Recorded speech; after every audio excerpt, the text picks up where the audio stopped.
ஒரு உற்சவ மூர்த்தம், காலத்தால் மிக தொன்மையானது அப்படின்னு பார்த்தீங்கன்னா சண்முகருடைய வடிவம்.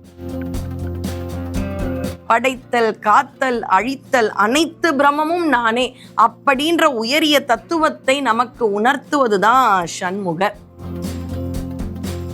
மனதார விநாயகரை வழிபட்டு 6 விளக்கு ஏற்றி பகைக்கடிதலை படியுங்கள். உங்கள் மனதில் இருக்கும் பகை, சுற்றி இருக்கும் பகை எல்லாம் போயிடும். முருகன் வந்தாச்சு. தங்கம் வாங்க இது பொன்னான நேரம். தங்கமயில் வழங்கும் பிக் பாக்ஸ் ஆஃபர். இச்சலுகை மே 31ஆம் தேதி வரை மட்டுமே. சக்தி விகடன் நேயர்களுக்கு அன்பான வணக்கம். அடியேன் திருமயிலை கற்பகலட்சுமி சுரேஷ். ரொம்பவே ஆர்வத்தோட உங்களோடு கொடுக்க வந்த பதிவு என்னன்னா, யாரை பற்றி? நம்முடைய தமிழ் கடவுள் சுப்பிரமணியனுக்கும் மேலான தெய்வம் உண்டா அப்படின்னு சொல்லிட்டு வரப்போகின்ற வைகாசி விசாகம், அதை பற்றிய ஒரு பதிவு தான். முருகனுக்குனே ஒரு சில அற்புதமான விழா நாட்கள் உண்டு. அதில் ரொம்பவே முக்கியமான நாள் வைகாசி விசாகம். இந்த வைகாசி விசாகத்துக்கு என்ன ஸ்பெஷாலிட்டி? நம்ம சூரபதுமனை சம்ஹாரம் பண்ணது கந்த சஷ்டின்னு ஒரு பக்கம் வழிபாடு பண்ணுவோம். அது தீபாவளி முடிந்து வரும். அதுக்கான பலன்களை சொல்லி மாளாது. அது மாதிரி இந்த வைகாசி விசாகம் அப்படின்னா யாரு, முருகனுடைய எந்த வடிவம் ரொம்ப ரொம்ப கொண்டாடப்பட வேண்டியது அப்படின்னு பார்த்தீங்கன்னா, ஆறுமுக சுவாமி.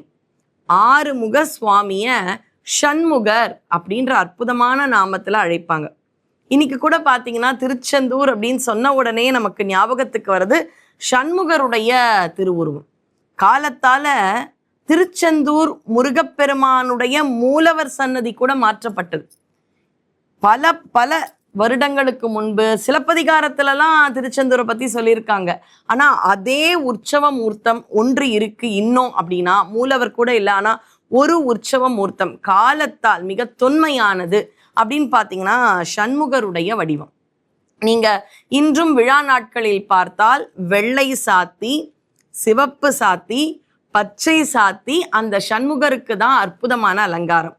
வெள்ளை சாத்துவதுனா என்ன? பிரம்ம வடிவமும் அவன்தான் படைத்தல் தொழிலை செய்பவன். பிரம்ம வடிவத்தில் சண்முகர். பச்சை சாத்தி திருமால் வடிவத்தில் காக்கும் கடவுளாக முருகப்பெருமான். சிவப்பு சாத்தி ஒடுக்குதல் அப்படின்ற ருத்ர வடிவத்திலும் முருகப்பெருமான். படைத்தல், காத்தல், அழித்தல், அனைத்து பிரமமும் நானே அப்படின்ற உயரிய தத்துவத்தை நமக்கு உணர்த்துவதுதான் சண்முகர். இந்த சண்முகர் அங்க எப்படி வந்தது தெரியுமா? அதுக்கு முன்னாடி ஒரு ஃப்ளாஷ்பேக் அப்படின்னு பார்த்தீங்கன்னா, கந்த புராணம், மகாஸ்காந்தம் அப்படின்றது வியாசர் அருளி செய்தது.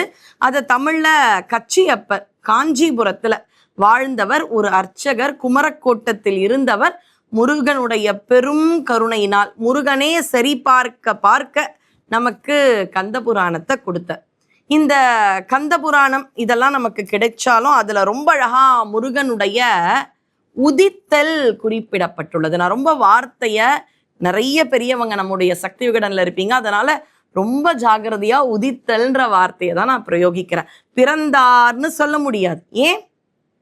எப்பவுமே இருக்கக்கூடிய ஒரு சிவஸ்வரூபம் பிறக்குமானால் கிடையாது. முருகப்பெருமான் பிறவான் இரவான், சிவபெருமானும் பிறவாயாக்கே பிரியும். அப்ப சூரபதுமன் என்ன வரம் கேட்கிறார்? சிவஸ்வரூபம் ஒன்றால் மட்டும்தான் என்னை அழிக்க முடியும், சிவன் ஒருவனால், சிவனுக்கு நிகரான சக்தியால். அப்ப அப்படியே சிவனாக வந்தவர் தான் முருகப்பெருமான். சிவ வடிவம், சிவஸ்வரூபம். அப்ப ஏற்கனவே இருந்த ஒரு விஷயம் நம்முடைய கண்ணிற்கு புலப்பட்டது, அதனால உதித்ததுன்னு போடுற. இப்ப சூரியன் இருக்காரு, இன்னைக்கு காலையில உதித்தார்னா இன்னைக்கு தானா சூரியன் வருது? இல்லை, ஏற்கனவே இருந்த சூரியன். இரவு அமெரிக்காலலாம் தெரிஞ்சிருக்கும், காலையிலானா நம்முடைய நாட்டில் வரும். அப்ப ஏற்கனவே இருக்கும் ஒரு விஷயம் கண்ணுக்கு தெரியும் பொழுது நம்ம சொல்ற வார்த்தை தான் உதிப்பது. உதித்தான் உலகம் உய்ய. ஒரு திருமுருகன், ஒரு முருகன் அப்படின்னா அந்த ஒரே முருகன் ஏகமா சொல்ற. அவன் எதற்கு உதித்தான்? தமிழ் மக்களுக்கு மட்டுமா? நம்ம தான் தமிழ் கடவுள்னு ஒரு ஆசையால கொண்டாடுறோம். ஆனா முருகப்பெருமான் உலகம் உய்வதற்காக உதித்தான். அப்படி முருகன் உதித்த தினமாக விசாகம். அது பர்த்டேன்னு சொல்லிடக்கூடாது, அவன் பிறவா யாக்கை பெரியோன் இல்லையா? அப்ப அவன் உதித்த தினம்தான் வைகாசி விசாகம். சரி, இதுக்கும் சண்முக வடிவத்துக்கும் என்ன தொடர்பு? அவன் எப்படி பிறக்கின்றான்? தாமரை மலர்கள் 6 அதில் தவழ்ந்தன குழந்தைகளாறு. அன்னை ஆவல் கொண்டாட தழுவிடும் போது குழந்தைக்கு முகங்கள் 6. 6 முகன் அவன் பேரு, பாரில் அழகில் அவனுக்கிணையாறு. அப்படி 6 தாமரையில் முருகப்பெருமான் பிறந்தான். சரி, 6 தாமரையில் பிறந்த முருகப்பெருமான் அப்படியே அம்பாள் அணைக்க 6 முக கடவுளாக 6 திருமுகத்தோடு இருந்தான். அதனால எல்லா ஆலயத்திலும் வைகாசி விசாகம் அன்று சண்முக கடவுளுக்கு அர்ச்சனை, ஆராதனை, வழிபாடு எல்லாம் நடக்கும். சொல்ல போனா ஆறுமுக சுவாமி வெளியில வீதி உலா வர்றதே வைகாசி விசாகத்துக்கு மட்டும்தான். மற்ற நாட்கள்ல வள்ளி தேவி யானையோட ஒரு முகம் கொண்ட உற்சவ மூர்த்தங்கள் தான் ஒரு ஆலயத்திலும் பெரும்பாலான வழிபாட்டிற்கு உரியது. இப்ப திருச்செந்தூர் சண்முகரை பார்க்கலாம். எப்ப அம்மா கிட்ட வரும் பொழுது ஆறுமுகனா இருந்தார். சூரசம்ஹாரம் முடிஞ்ச உடனே இந்திராதி தேவர்கள் எல்லாம் முருகன் கிட்ட கேட்கிறாங்களாம், முருகா நீ அந்த 6 முகத்தோட எப்படி இருந்திருப்ப? அம்பாள் உன்னை ரசிச்சிருப்பாளே, ஒரு 6 முக கடவுளா, அப்படியே 6 குழந்தைய அணைச்ச உடனே 6 முக சுவாமியா இருந்தியே, அதை எங்களுக்கு கூட பார்க்கணும்னு ஆசையா இருக்குடா முருகா. ஒரு வாடா போடான்னு குழந்தை கடவுளாக நாம் அப்படியே அணைத்து கொஞ்சுவது யாருன்னா முருகப்பெருமானை மட்டும்தான். அப்படி தேவர்களுடைய வேண்டுதலுக்கு இணங்க விஸ்வரூபம் எடுத்தானா முருகன். வானுக்கும் பூமிக்குமாக அப்படி ஒரு விஸ்வரூபம் 6 முகத்தோடு சண்முகராக காட்சி அளித்தானாம். அப்படியே பார்க்க பார்க்க வியப்பா இருந்துதான் தேவர்களுக்கு. அதனுடைய மினியேச்சர் அப்படியே சண்முகராக மாறினானாம். அதுதான் இன்றும் நாம் தரிசித்து வழிபட்டு அருள் பெற்று கொண்டிருக்கின்றோமே அந்த சண்முகர். அதனால அடுத்த தடவை திருச்செந்தூர், யாரு போலங்க திருச்செந்தூர், ஆட்சி அமைக்கிறதுல இருந்து குழந்தை வரத்துல இருந்து எல்லாருமே திருச்செந்தூர் போனா நடக்குதுல்ல. அந்த திருச்செந்தூர் போனா சண்முக கடவுளை தரிசியுங்கள், கை மேல் பலனை தருவான். சரி, அங்க போனாதான் பார்க்க முடியுமா? திருச்செந்தூர் ரொம்ப கூட்டமா இருக்கே. இங்க இருந்து இப்ப நான் சென்னையில இருக்கேன், நினைச்சா 4:30 மணிக்கு இங்க இருந்து ஒரு ட்ரெயின் இருக்கு, நாளைக்கு போய் ஏறிட முடியுமா? முருகன் வான்னு சொல்லாம கிளம்ப முடியலையே. அப்ப முருகனுடைய பரிபூரண திருவருள் இருந்தால் மட்டும்தான் நம்முடைய வீட்டு பக்கத்தில் இருக்கக்கூடிய முருகன் ஆலயத்துக்கு கூட போக முடியும். அதுதான் உண்மை. சரி, இப்ப வைகாசி விசாகம் நம்ம போகலன்னா என்ன, கூப்பிட்டா 6 முக கடவுளே நம்முடைய இல்லத்திற்கு வர இருக்கின்றான். அப்ப என்ன செய்யணும்? உங்களுடைய உடல்நிலைக்கு ஏற்றவாறு, உங்களுடைய விருப்பத்திற்கு ஏற்றவாறு 11 நாள் 6 நாட்கள் இந்த மாதிரி விரதங்கள் இருங்க. ஏன்னா இப்ப அது ரொம்பவே பரவலா சொல்லப்படுகின்றது. அது உங்களுடைய விருப்பம். எதனால் விரதம் அப்படின்றதுக்கு நம்முடைய ராமலிங்க வள்ளலார் சொல்றார். அவருடைய உணவுல ரொம்ப எளிமையா தான் எடுத்துப்பார். ஒரு நாள் விருந்துக்கு கூப்பிடுறாங்க வள்ளல் சுவாமிகள். ராமலிங்க வள்ளலார் வீட்டுக்கு வர்றாருன்னா எவ்வளவு தடபுடலா விருந்தெல்லாம் பண்ணியிருப்பாங்க. அவர் வர்றாருனா ரொம்ப எளிமையான உணவு. அதனாலதான்ப்பா யாராவது உணவுக்கு அழைச்சா போறதில்லையே, போனா விருந்து உபசரிப்புன்னு நிறைய உணவு கொடுக்குறீங்க, இது மேல பற்று வரும். நான் பற்று அற்றவன் இல்ல சுவாமி, இதை நீங்க ஏத்துக்கணும் அப்படின்னு ரொம்ப விருப்பத்திற்கு இணங்க வேற வழியே இல்லாம அன்புக்காக ஏத்துண்டவர் அடுத்த நாள் உபவாசம் இருக்காராம். யாரோ ஒருத்தர் கேட்கிறாங்களே, ஏன் உபவாசம்? நேற்றுக்கு ரொம்ப சுகமான உணவுகளை சாப்பிட்டேன், இந்த உடம்புக்கு இவ்வளவுதான் தேவைன்னா அதை மீறி இப்ப நம்ம பாத்தீங்கன்னா ஃபுட்டின்னு சொல்லிக்கிறோம்.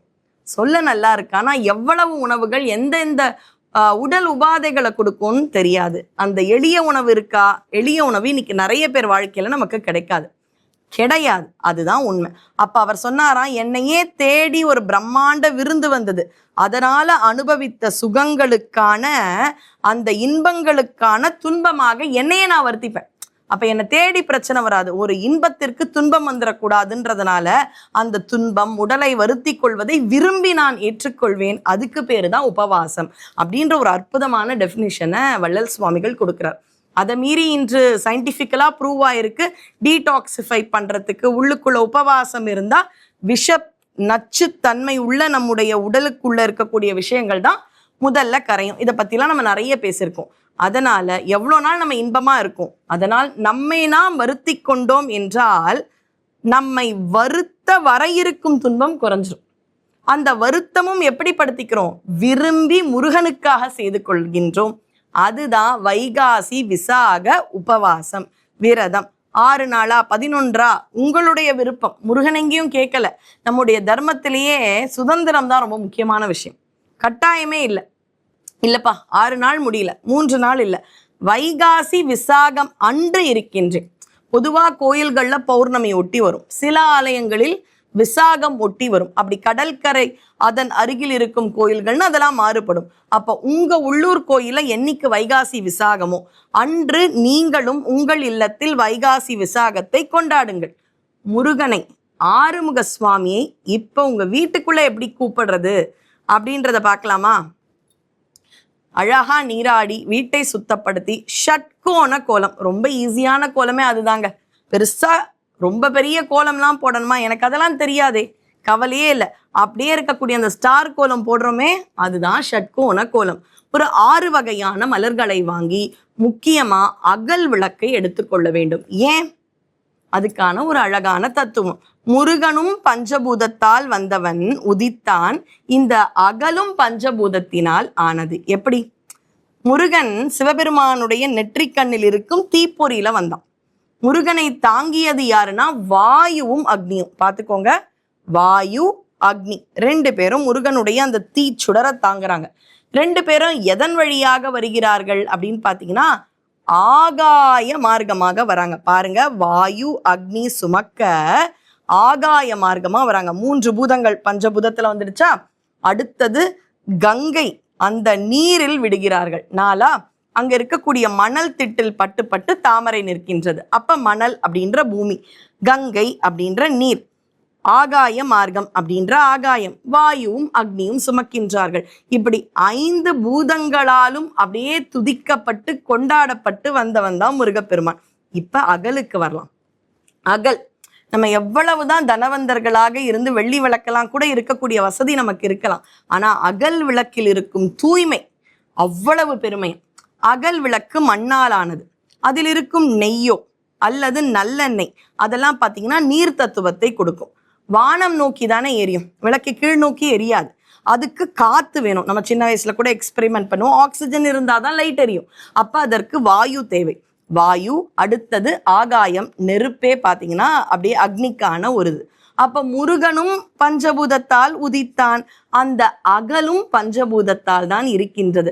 அப்ப முருகனுக்கு அகல் வழிபாடு என்பது எவ்வளவு முக்கியம். இப்ப 6 விளக்கு அந்த இடத்த சுத்தப்படுத்தி முருகனுடைய திருவுருவச் சிலையோ திருவுருவ படமோ வைத்து ஷட்கோணமிட்டு உங்களால் இயன்ற ஒரு நைவேத்தியம். நான் ரொம்ப நல்லா இருக்கேன்பா முருகனால, அப்ப 6 நைவேத்தியம் நல்லா திவ்யமா பண்ணுங்க.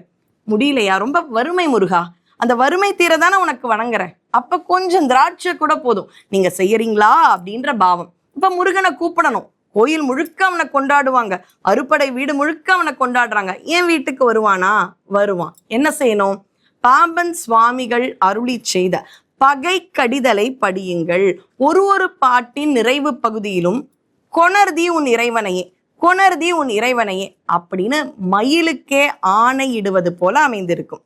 திருவள்ளர் சுடர் உருவே, அதுவே பாருங்க, சுடர் உருவே அப்படிதான் ஆரம்பிக்கும் பகைக்கடிதல். அக்னி பூ இல்லையா அவன், அதை பாட பாட முருகன் ஓடி வந்துருவான். பாம்பன் சுவாமிகளுடைய தமிழை நாம் பாட உள்ள வந்த முருகனுக்கு அர்ச்சனை பண்ண வேண்டாமா? அப்படியே அமர வைத்து 6 விளக்கு ஏற்றி, முதல்ல அப்படியே மனதார விநாயகரை வழிபட்டு 6 விளக்கு ஏற்றி பகைக்கடிதலை படியுங்கள். உங்கள் மனதில் இருக்கும் பகை, சுற்றி இருக்கும் பகை எல்லாம் போயிடும். முருகன் வந்தாச்சு. வந்த முருகனுக்கு அர்ச்சனை பண்ண வேண்டாமா? 6 பூ வச்சிருக்கோமே, 6 மலர்களை கொண்டு, முடியலையா 1 மலர்கள் கொஞ்சமாவது எடுத்துக்கோங்க. ஓம் ஷண்முகபதையே நமோ நம, ஓம் ஷண்மதபதையே நமோ நம என்று குமாரஸ்தவம் என்ற அற்புத ஒரு அர்ச்சனை, அந்த நாமாவளியை கொண்டு அர்ச்சியுங்கள். ஏன்னா வந்த முருகனை கொண்டாடுறோம். நைவேத்தியெல்லாம் பண்ணிட்டு உடல்ல இருக்கக்கூடிய அந்த நோய்கள் நீங்கி, மருத்துவ செலவு நீங்கி, மருத்துவ செலவு போகணும்னா யாருக்காவது உணவு கொடுக்குறேன்னு வேண்டிக்கோங்க. அப்படியே அந்த மருத்துவம், மருந்தகம், அதுக்கு இருக்கிற செலவெல்லாம் இது வழியா அடியார்களுக்கு செய்ய போயிடும். அப்ப என்ன வேண்டணும்? நல்ல வாழ்வு, நிறை செல்வம், குழந்தை பேரு, திருமண பாக்கியம், வேலை வாய்ப்பு, பதவி உயர்வு, வீட்டுல எல்லாம் இருந்தா நிம்மதி இல்லைங்க, அந்த நிம்மதி வரணும். கோள்களால் உபாதை, உடல் வியாதிகளால் உபாதை, இப்படி அனைத்திற்கும் ஒரே மருந்து இருக்கா? இருக்கு. அதுதான் அண்டமாய் அவனியாகி என்ற சண்முக கவசம். அழகா 30 பாடல்கள். அப்படி சண்முக கவசத்தை பாடி நம்ம அருணகிரியாருடைய ஒரு திருப்புகள் ராகமா பாடுங்க. உங்களுக்கு என்ன வருதோ பாடுங்க. தீபமங்கள ஜோதி நமோ நம, தூய அம்பலலீலா நமோ நம, தேவ குஞ்சரி பாகா நமோ நம, அருள் தாராய். எதுவுமே தெரியலனா கூட இந்த 4 வரிகள் போரும். அப்படி பாடி திருப்புகழ் பாடி சண்முக கவசம் பாடி அந்த முருகனை உள்ளம் உருக பிரார்த்தியுங்கள். நீங்கள் உபவாசம் இருந்து ஒரு 2-3 பேருக்காவது உணவோ நீர்மோரோ பானகமோ ஏதாவது முடிந்ததை கொடுங்கள். முக்கியமா பால் குடம் எடுங்கள். எந்த அளவு பால் குடம் எடுக்கின்றீர்களோ அந்த அளவு உங்கள் வயிற்றில் பால் வார்ப்பான் வடிவேல். இதெல்லாமே உங்களுடைய விருப்பம். ஆனா ஒரு தடவை இந்த வைகாசி விசாகம் என்பதற்கு நேர்த்தியாக அகல் வழிபாடு, அகல் விளக்கு 6 ஏற்றி அந்த வழிபாட்டினை செய்யுங்கள். சண்முக கடவுள், ஆறுமுக கடவுள் உங்கள் இல்லந்தோறும் வந்து எழுந்தருளி அருள் செய்வான். அப்படியே கைமேல பலன் கிடைக்கும். அடுத்த வைகாசி விசாகத்திற்குள் உங்கள் வாழ்க்கை கண்டிப்பாக மேம்படும், வளம் பெறும். நன்றி, வணக்கம். வெற்றிவேல் முருகனுக்கு அரோகரா. உங்கள் அபிமான தங்கமயிலில் களை கட்டும் பிக் பாக்ஸ் பிக் சேவிங்ஸ் கொண்டாட்டம். தங்கமான ஆஃபரை தேர்வு செய்ய பொன்னான நேரம் இது. இன்றே உங்கள் அருகாமையில் உள்ள தங்கமயில் ஷோரூமிற்கு விரைந்திடுங்கள். இச்சலுகை மே 31 வரை மட்டுமே. தங்கம் வாங்க தங்கமயிலுக்கு வாங்க.